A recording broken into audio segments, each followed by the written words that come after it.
Hello guys! Welcome back sa ating channel.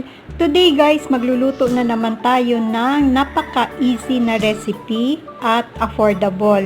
At nababagay ito guys sa sitwasyon natin ngayon na kailangan tipid-tipid muna. So yung ating lulutuin for today guys is stir-fry beef loaf.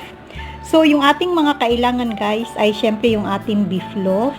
Ito siya guys, 250 grams is 33 pesos. Sa labasan ko lang ito binili guys. Ayan.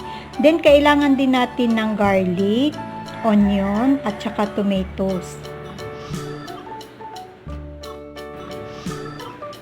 So, maglalagay din tayo guys ng egg para magiging healthy naman yung ating lulutuin kahit beef loaf in can lang siya. Depende na din sa inyo guys kung ilang pirasong itlog yung ilalagay. Then, maglalagay din tayo guys ng magic sarap. Sa mga disclaimer po, hindi po to sponsored video. Then, konting pepper. At syempre, yung ating cooking oil.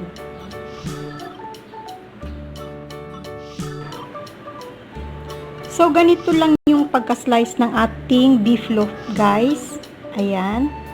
Then, yung ating ibang ingredients is ready na. Magdagdag na lang tayo guys ng spring onion or green onion kung gusto ninyo guys. At para magkaroon din ng kulay yung ating niluluto. Then top natin later yung ating beef loaf. So ready na guys yung ating mga ingredients. Let's start cooking. So ayan guys, maglagay na tayo ng cooking oil sa ating pan. Konti lang.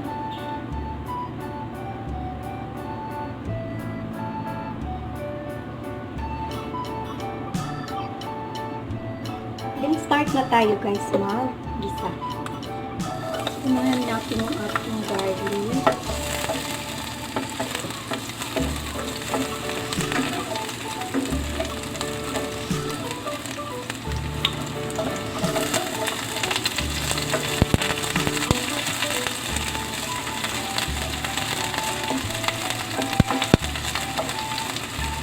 Okay, gisa-gisa lang tayo guys. Sunod na natin yung ating tomato.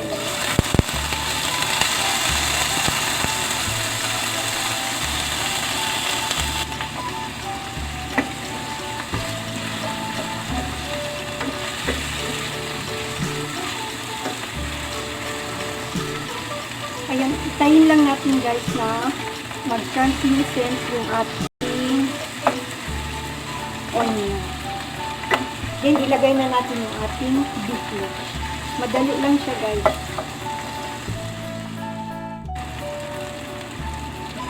So, ayan guys, ilagay na natin yung ating beef loaf.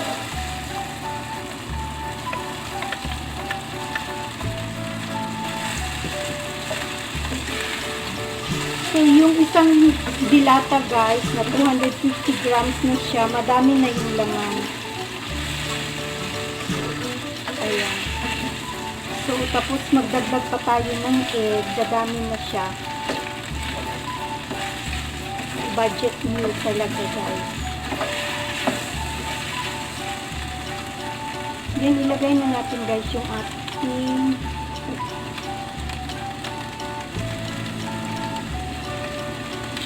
kunti lang muna. Then, later na naman yung kalahati. So, hindi na tayo maglalagay nito, guys, ng salt. Pero pag kulang nyo, para sa inyo guys, saka na lang magdagdag.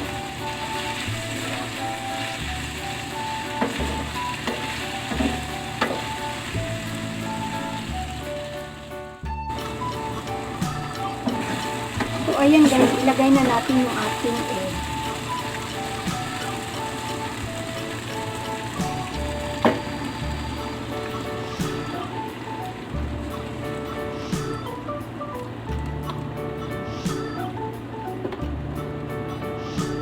Then, maglagay tayo guys ng green onion.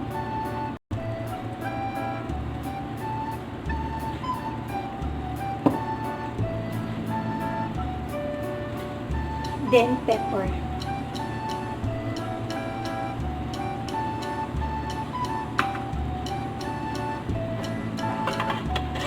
Then, cover lang natin, guys.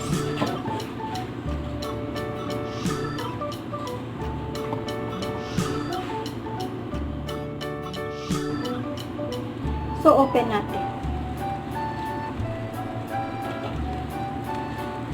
So, ilagay na natin dito, guys, yung ating kalahating Magic Sarap. Then, mix lang natin.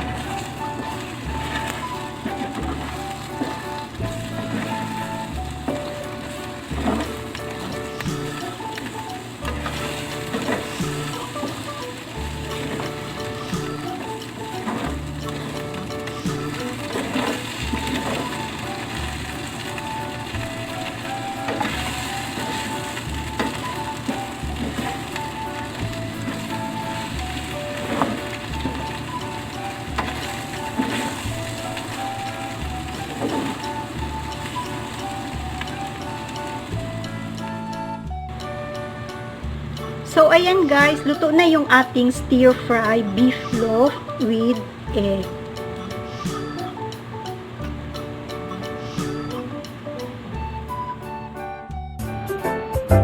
So guys, ready to eat na yung ating stir-fry beef loaf with egg. Ako guys, mas gusto ko siyang i-partner sa bread, pero pwede din siyang sa kanin syempre. So, ayan. Sana guys, nagustuhan ninyo yung ating tipid ulam for today. And sana guys, mag-iingat tayong lahat. Thank you so much sa laging panunood sa aking lutu-lutuan. Okay guys, thank you so much for watching. Hanggang sa susunod. Mag-iingat tayo guys. Bye!